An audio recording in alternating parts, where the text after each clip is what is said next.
प्रिय साथियों, आज हम पढ़ेंगे वियोजन या अपघटन अभिक्रिया। वियोजन शब्द का मतलब होता है टूटना। अगर हम इसको परिभाषित करें तो इस शब्द का मतलब ये निकलता है कि अगर हमारे पास एक अभिकारक है और वो अभिकारक वियोजित होकर, टूटकर, अपघटित होकर दो या दो से अधिक उत्पाद देता है, ऐसी अभिक्रिया को हम वियोजन अभिक्रिया या अपघटन अभिक्रिया कहते हैं। इसके लिए कुछ क्रियाकलाप आपकी पुस्तक में दिए हैं।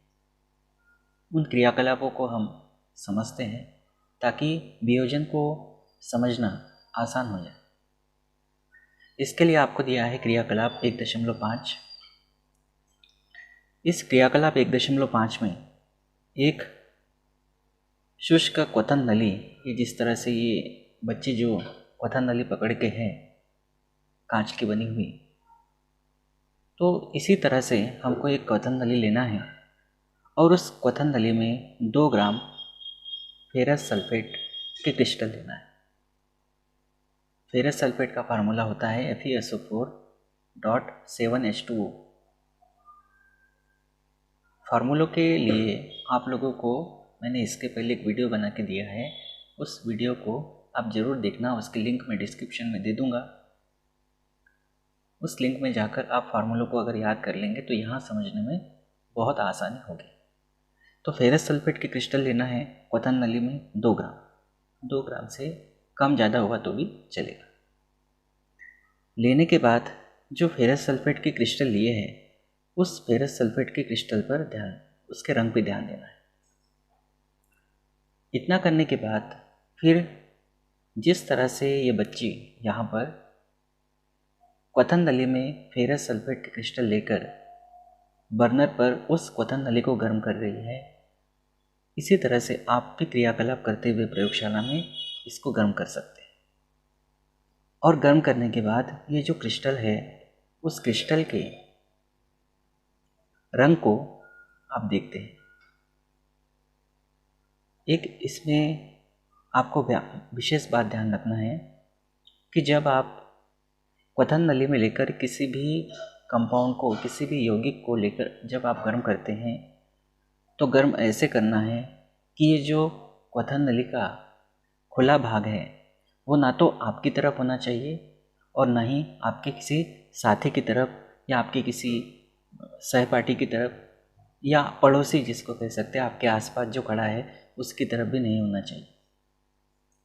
इसको इस तरह से दिशा निर्देशित करना है जिससे कि ये जो क्वथन नली है ये उस दिशा में रखे जिधर कोई खड़ा ना हो, या दीवार की तरफ करके रखे तो ज़्यादा बेहतर होगा। तो हम ये देखते हैं इसमें इस तरह से प्रयोग किया जैसे बच्ची कर रही है, वैसे आप भी प्रयोगशाला में कर सकते हैं। तो इसमें होता क्या है, सबसे पहले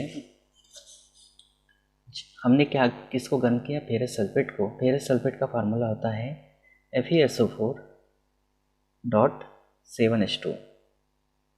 मैं यहाँ पर भौतिक अवस्थाओं को लिखूँगा नहीं, भौतिक अवस्थाएं उतनी लिखना ज़रूरी नहीं है। फिर भी हम किसी यौगिक को देखकर ही समझ सकते हैं कि वो सॉलिड है कि गैस है, लिक्विड है, एक्वास है, लेकिन हम नहीं लिखेंगे यहाँ पर, हम सीधे सीधे चलेंगे। तो इसको गर्म किया तो इस तरह से बना FeSO4 और ये जो 7 अणु क्रिस्टलन जल है ये निकल गया बाहर। अब हमारे पास ये भी फेरस सल्फेट है, ये भी फेरस सल्फेट है, लेकिन ये जो फेरस सल्फेट है ये हाइड्रेटेड है, यानी इसमें जल है, और ये जो फेरस सल्फेट है ये निर्जल है, इसमें से जल निकल चुका है। निर्जल फेरस सल्फेट।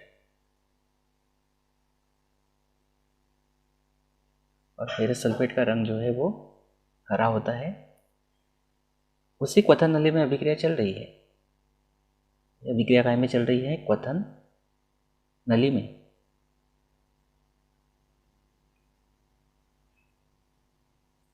अब हम इस फेरस सल्फेट जो है क्वथन नली में चल रहा है, इसको लिया, क्रिया उसी नली में चल रही है। इसको लेने के बाद जब आप गर्म करते जा रहे, गर्म करने का मतलब है आप ऊष्मा दे रहे हैं, या ताप दे रहे हैं, ऊष्मा दे रहे हैं, तब उस स्थिति में ये जो फेरस सल्फेट है ये देता है Fe2O3 यानी ferric oxide, SO2 sulphur dioxide और SO3 सल्फर ट्राइऑक्साइड। इस तरह से ये जो एक अभिकारक है, ये अभिकारक दो या दो से अधिक उत्पादों में परिवर्तित हो गया, तो इसको कहते हैं वियोजन अभिक्रिया।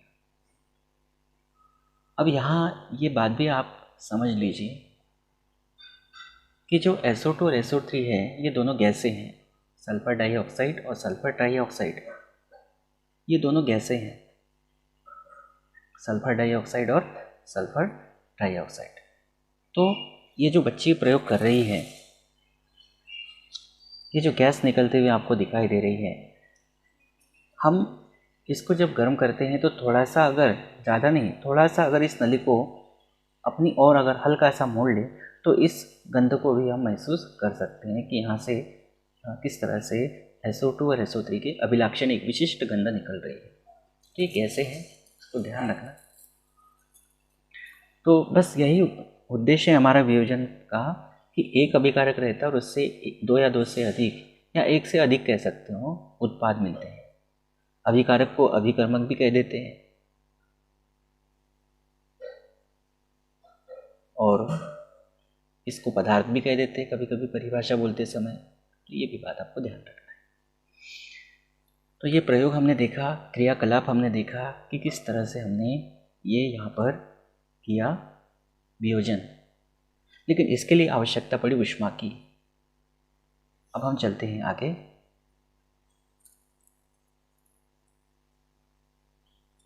एक और उदाहरण हम लेते हैं, वो उदाहरण हम लेंगे कैल्शियम कार्बोनेट का। कैल्शियम कार्बोनेट को चूना पत्थर के नाम से भी जानते हैं। इसका उदाहरण हम लेंगे और देखेंगे कैल्शियम कार्बोनेट ये सॉलिड होता है, इसको जब ऊष्मा देते हैं तो ये CaO कैल्शियम ऑक्साइड और CO2 कार्बन डाइऑक्साइड में वियोजित हो जाता है, अपघटित हो जाता है, टूट जाता है। तो इस तरह से ये भी कौन सी अभिक्रिया है, ये भी हमारी वियोजन अभिक्रिया है। अब ये जो हमने देखा CaCO3, ये कैल्शियम कार्बोनेट या चूना पत्थर था और ये हमारा बुझा हुआ चूना। बुझा हुआ चूना तो नहीं होना चाहिए, होना चाहिए बिना बुझा हुआ चूना, गलत लिखा था, CaO बिना बुझा हुआ चूना या अनबुझा चूना। तो ये जो बना है CaO, इस CaO का उपयोग सीमेंट उद्योग में किया जाता है, ये भी आप बात ध्यान रखेंगे। और यहाँ पर हमने यहाँ पर भी ऊष्मा दी है और ऊष्मा देने के कारण ये हमारा अभिकारक जो है ये अभिकारक दो उत्पादों में वियोजित हो गया, टूट गया। इस तरह से इसमें भी हमने ऊष्मा दी थी, यहाँ पर भी हमने ऊष्मा दी। मतलब यहाँ से हमको एक बात समझ में आ रही है कि जब हम किसी अभिक्रिया को करते हैं, वियोजन अभिक्रिया को दिखाते हैं, तो ऊष्मा की आवश्यकता पड़ रही है या पड़ती है। ये एक बात हमने देखी।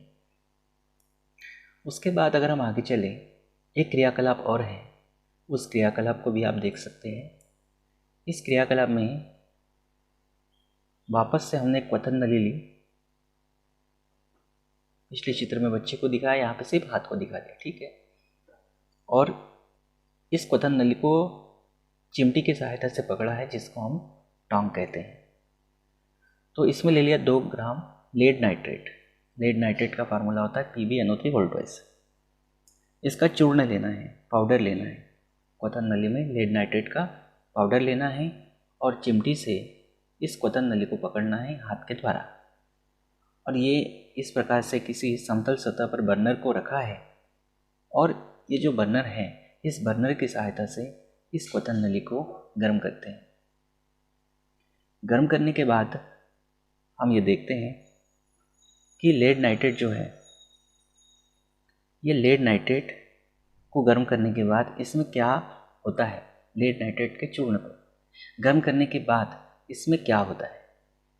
तो जैसे ही हम लेड नाइट्रेट को गर्म करते हैं तो वहाँ से नाइट्रोजन डाइऑक्साइड का भूरे रंग का धुआं निकलता है। तो यहाँ पर भी एक तरह से हम ऊष्मा दे रहे हैं, ऊष्मा कहिए या ताप कहिए, ऊष्मा दे रहे हैं, ताप दे रहे हैं, तापन कर रहे हैं। तो यहाँ से नाइट्रोजन डाइऑक्साइड का धुआं निकलता है भूरे रंग का। अब इस अभिक्रिया को अगर हम देखें, लेड नाइट्रेट वाली PbNO3 होल ट्वाइस, इसका नाम लेड नाइट्रेट है। इससे बनता है, एक तो बनता है PbO, एक बनता है NO2 और एक बनता है O2। Lead nitrate, lead oxide, nitrogen dioxide और ऑक्सीजन, इस अभिक्रिया, ये एक प्रकार से ढांचा कंकाली समीकरण है, इसको संतुलित करते हैं। संतुलित करने के लिए देखो क्या करते हैं, इसमें देख लेते हैं कि हमारे पास यहाँ Pb जो है, Pb ये एक है, एक ही है Pb। नाइट्रोजन कितना है, 2 है, और ऑक्सीजन जो है वो 3 दूनी 6 है। इतना ही इधर भी होना चाहिए, या फिर संतुलन करने के बाद जो भी परमाणु आएंगे दोनों तरफ बराबर होनी चाहिए। तो यहाँ पर देखते हैं Pb, सबसे पहले हम ज़्यादा से शुरुआत करते हैं, ऑक्सीजन 6, तो नाइट्रोजन 2 है। तो हम नाइट्रोजन को अगर देख लें, नाइट्रोजन यहाँ 2 है तो यहाँ 2 लगा देते हैं।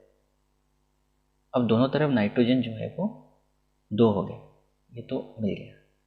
ऑक्सीजन को देख लेते हैं, ऑक्सीजन यहाँ 2 दूनी 4 है, ये 5 है। अगर हम इसको आधा कर दें, आधा करने का मतलब क्या है, आधा करने का मतलब है अब वो 1 हो गया, क्योंकि 2 है, 2 का आधा 1 हो गया। इसी तरह से समझेंगे ना इसको। तो इस तरह से ये आधा कर दिया, O2 का आधा कर दिया मतलब 1 हो गया, ये 2, 2 दूनी 4, 5 और ये 1 6, ऑक्सीजन भी 6 हो गए। और Pb दोनों तरफ 1 है। अगर आप ऐसे नहीं समझे हैं तो आप इस पूरे समीकरण में, संतुलित समीकरण में 2 का गुणा कर दीजिए। 2 का गुणा कैसे करेंगे, पहले मैं अभिक्रिया को लिख,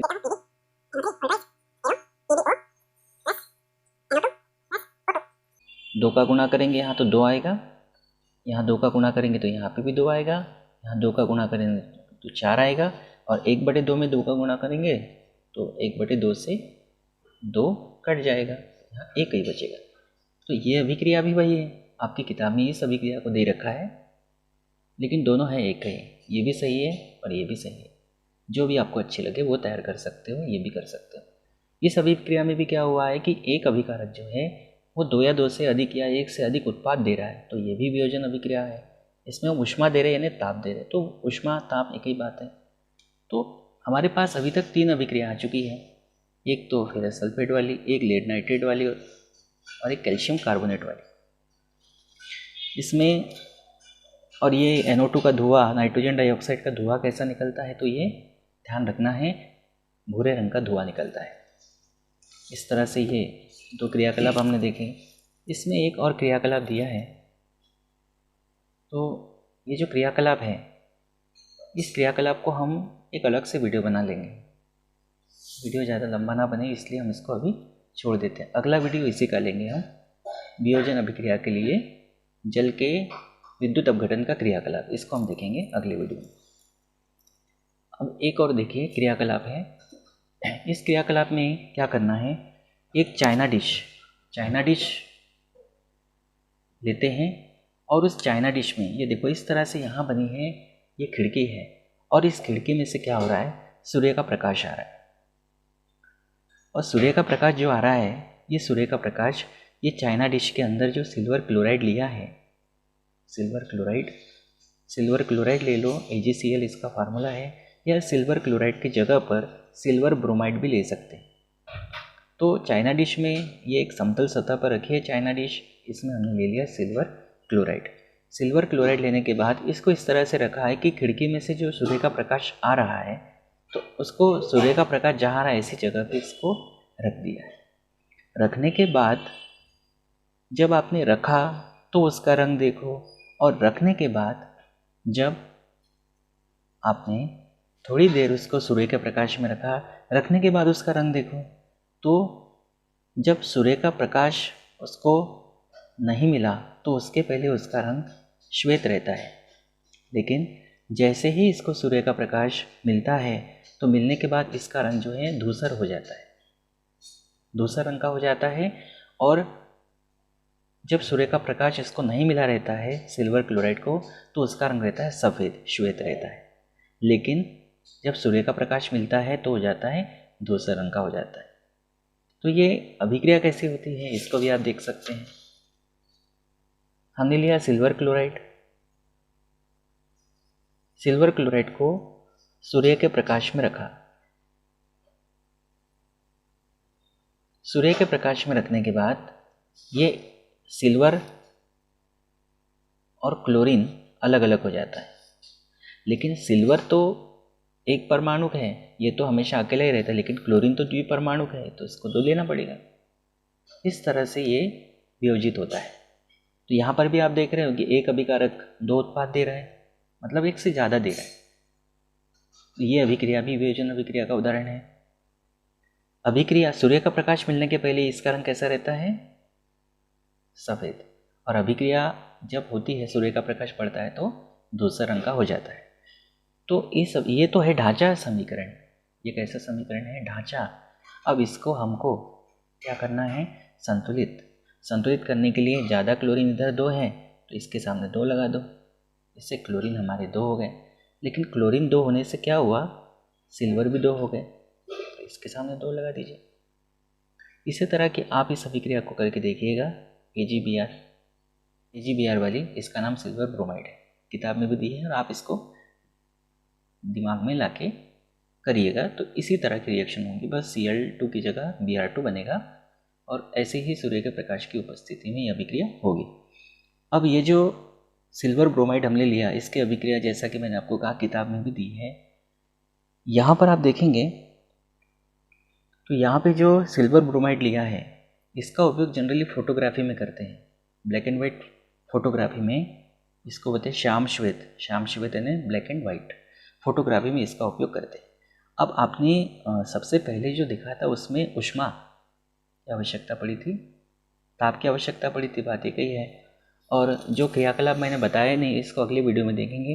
इसमें विद्युत अपघटन, इसमें विद्युत की आवश्यकता है, बैटरी लेंगे यहाँ 6 वोल्ट की, इसमें विद्युत लगेगी और इस अभिक्रिया में लग रहा है सूर्य का प्रकाश।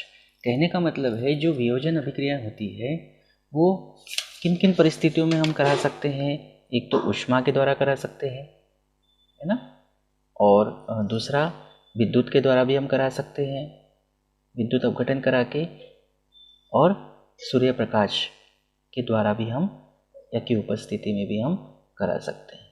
तो इस तरह से हम इन तीनों में से किसी एक परिस्थिति के द्वारा वियोजन अभिक्रिया करा सकते हैं।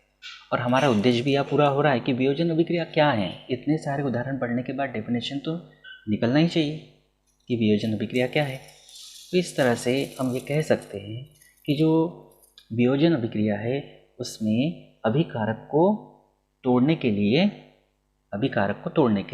वियोजित करने के लिए, तोड़ने के लिए या तो ऊष्मा या तो प्रकाश या विद्युत ऊर्जा की आवश्यकता होती है।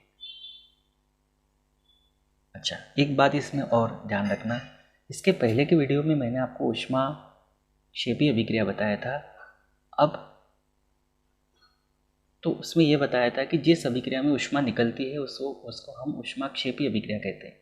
लेकिन यहाँ एक शब्द आ रहा है ऊष्माशोषी। ऊष्माशोषी का मतलब जब कोई रासायनिक अभिक्रिया होती है और ऊष्मा अवशोषित होती है या लगती है तो उसको ऊष्माशोषी, शोषी यानी लगना, शोषित होना अभिक्रिया कहते हैं।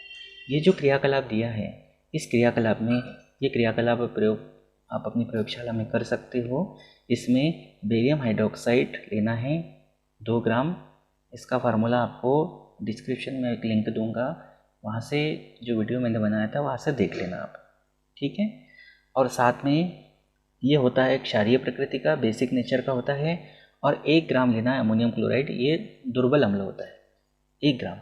अब दोनों को जब मिलाते हैं, परत नली में लेकर, कांच की परत नली में लेकर दोनों को जब मिलाते हैं, और मिलाने के बाद उस परत नली, इस तरह से परत नली लेके, हाँ देखो, इसमें दोनों को लेना है, बेरियम हाइड्रोक्साइड और अमोनियम क्लोराइड लेने के बाद जब इसको दोनों को मिलाया हमने, मिलाने के बाद इस परत नली को जब हम छूते हैं, हाथ से स्पर्श करते हैं, तो आपको देखना है कि अभिक्रिया इसमें कैसी हो रही है, आपके हाथ को क्या महसूस हो रहा है, ऊष्माक्षेपी है या ऊष्माशोषी है।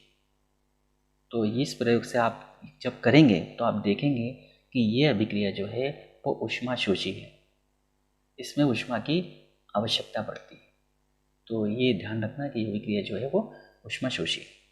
इसमें एक प्रश्न दिया है, पुरानी वीडियो में मैं इसको पढ़ा चुका हूँ, अगर आप इस प्रश्न को कर पाए, मैं प्रश्नोत्तर में तो इसको लूँगा ही, अगर आप इसको कर और अगर हल हो जाए तो कमेंट बॉक्स में ज़रूर बताइएगा आपने कैसा इसको हल किया। धन्यवाद।